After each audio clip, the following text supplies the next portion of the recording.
A lady straight up GTAs with the LAPD.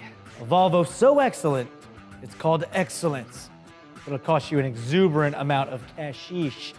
And is a Chevrolet SS Successor in the works? I'll tell you. Plus, the first Lamborghini Veneno is up for sale. Not too expensive. Also, we have your FLD question of the day. Hey, what's going on, everybody? I'm Derek D, and let's get right into this thing we call what, AK? Fast Lane Daily. That's it, that's the one.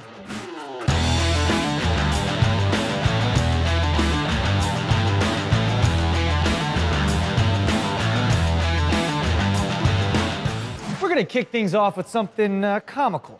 Well, a lot of the stuff we do on FLD is comical, but this story actually is. So I'm sure some of you are big fans of playing Grand Theft Auto, right? And if you aren't avid fans of it, you still have played it or you know what it's about at least. Am I right, Max? That's correct. Yeah, have you ever played GTA? Oh, yeah. Yeah, of course. Even some have probably thought of maybe even living out what happens in that video game in real life and doing some of the things in the game. Well, this one lady kind of did. An armed robbery suspect was apprehended last weekend in West Hills after stealing a black Toyota Tacoma pickup truck. But before what we are seeing here happened, which was the end of the entire saga, she had made one last attempt at freedom. The chase started in Sherman Oaks, where the suspect stole a taco truck. Yes, a taco truck. Maybe she wanted chicken and they gave her beef, AK. I don't know. She was mad. She then ended up going on a high-speed chase, hitting triple digits. Whether she was running for the border or not is still under investigation. Come on, guys. Taco Bell? Yeah, someone. Okay. Eventually, the cops caught up to her, which is what we see in this video, when she made one last attempt to get away by trying to steal a cop car. Lady, this is real life. Game over. I mean, how did she think this was going to end? Like, press pause and it's over? That's not the way it works. But there you go. It's comical. Glad no one was hurt. All right. Also, quick side note story that FLD fan Scott Curick brought to our attention that I feel I have to mention. I was debating whether I wanted to even mention this on the show, but more of me said I should. And it's both sad, but also kind of bizarrely funny in a way.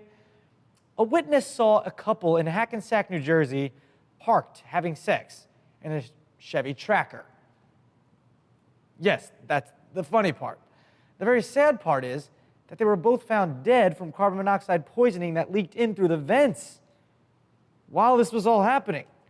They were in their 20s, so it's very sad. But how crazy is that? In Hackensack, New Jersey, one of the fans was like, "Oh, Derek, are you okay?" Come on.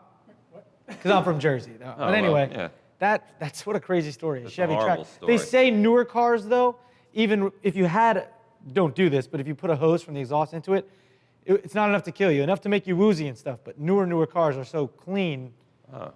That's what they say. I've heard that. Take it for whatever you'd like it. Anyway, before the world ever saw the Lamborghini Aventador SV and the Centenario, there was this, the Veneno. Lambo only produced 3 examples for the coupe version, and all were sold out in just seconds, with an initial price tag of mere pennies, AK. I mean, yeah, just 400 million of them. That's $4 million. It turned out to be a great investment for the few lucky rich people who were able to buy one. So after one of them sold for a whopping $11 million a couple months ago, someone has decided to part with their Veneno for a more affordable price. We're looking at $7.9 million. The seller also says that this is actually the first ever Veneno coupe produced, so we're talking a bargain. The model was presumably built in July 2013 and only has 62 miles on it. 62 miles? A car is meant to be driven no matter how expensive it is. You don't buy a boat to just sit on it and float at the dock and drink beers. Well, actually, maybe you do. You might. That sounds kind of glorious, actually. Yeah. But anyway, you get what I'm saying. This guy didn't even drive it. Worried about the all-important dollar, which he already has plenty of, we know that. Of course, he was just looking to make a profit. All right? I get it, Mr. Richie Rich, now take a walk. Mr. Rich Veneno selling self. We know that Chevrolet will discontinue the SS because GM is getting ready to pull the plug on their Australian production facilities in 2017, where the SS is built. That means the 2017 Chevrolet SS will be the very last SS we'll see.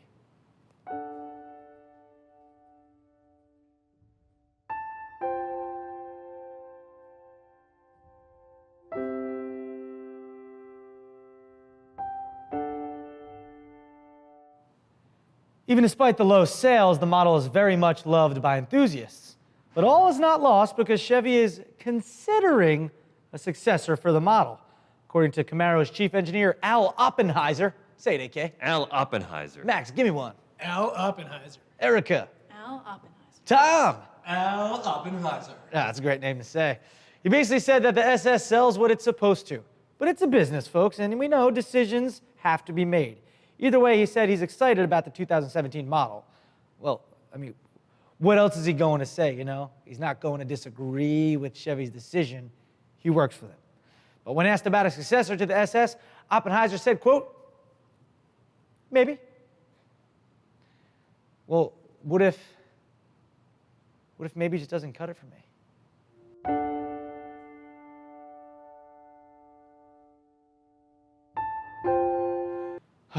Sorry, I had to take a moment.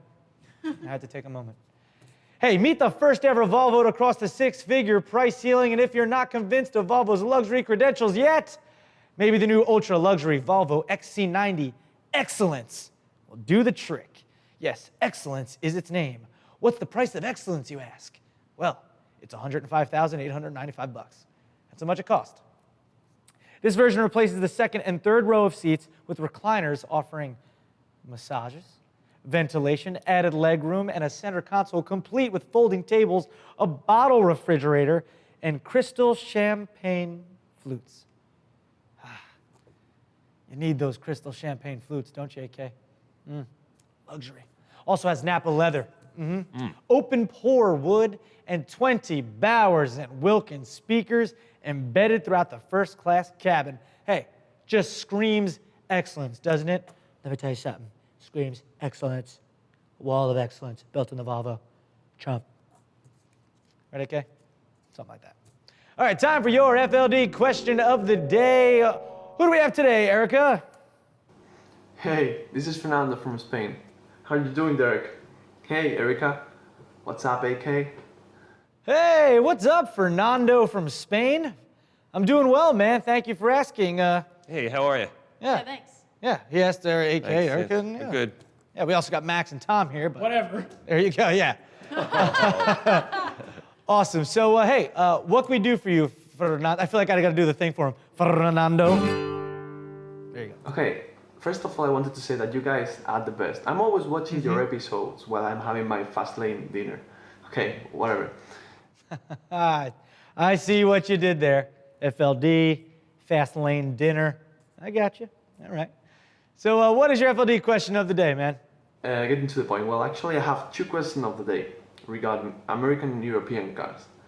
Why do you think usually European super sport cars are way more expensive than American ones? Could be a matter of performance, materials, technology? Okay, so you asked, why do you think European sports cars are way more expensive than American sports cars? Now, I'll just jump right into this. That is a loaded question, and there's many layers, so let me answer it as simply as possible. Now, if you go back in time, you could say that some of the more exotic European companies didn't have the access to build as many cars as American companies did. The mass production, the more product you have, the less you can charge for it. So that is part of the reasoning right there. But eventually, yeah, I mean, those companies grew a lot, made a lot of money, and they can afford to build as many as they like right now. But you have to remember, they want to keep an exclusive brand. That's why everyone was up in arms about Ferrari toying with the idea of making a more affordable supercar, entry level, if you will. It would dilute the brand.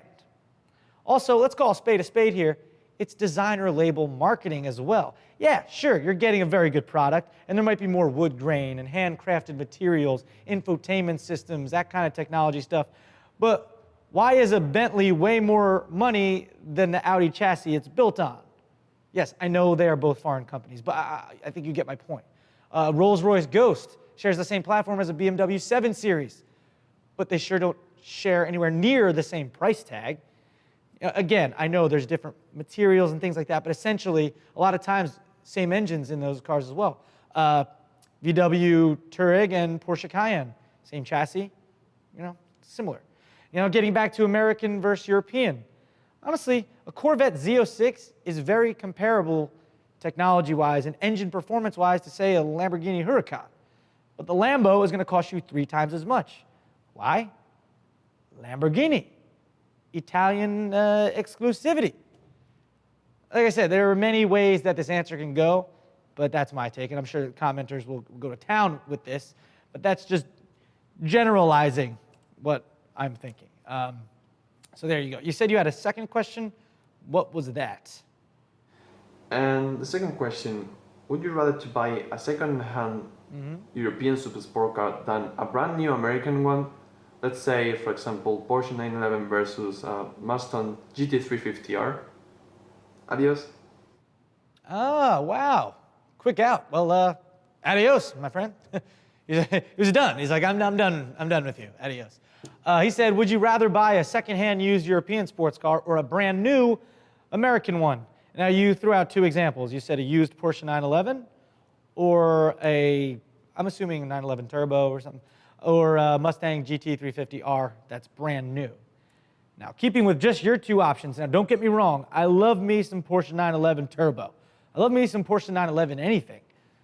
But you know what? A brand new Mustang GT350R, brand new, sounds literally and figuratively pretty awesome. I'm going to go with that. AK, I know where you're going. I'd rather have a new 911 Turbo over a used Mustang. Oh, okay. Well, No, I would go with the 911, Okay, the used yeah. 911. Max? Mustang all the way. Tom? Camaro's the other one. Oh, well, wasn't one of the options. Whatever. Erica, what about you? Mustang. Mustang? Brand new GT350R? Manual? Come on. Erica's all about it. All about it. She is. She's gonna sell that and get 2 STIs. Yeah. There it is. That's what she would do. Let's be real. Yeah. So there you have it. Thank you, Fernando. So what do you guys think? Let us know. Hashtag FLDQ of the D if you want to weigh in, and you can send your own in too. Tips@fastlanedaily.com. It's the one, AK. That's the one. Digital AK around or no? Oh, I just found him. He was hiding in the closet. Yeah, what's he sound like nowadays? Tips@fastlanedaily.com. Oh, we got both here today. Nice. Anyway, that'll do it for FLD. I'm Derek D. Thank you for watching. And if you were at the auto show today and saw us, thanks for coming. That will air tomorrow. All right. Goodbye. You definitely met a guy named Justin today. Yeah. So John. Justin, Jeremy, Justin. I got to say, it was great to meet Jeremy at the show. Was that Justin? We saw Jordan. Giovanni. George.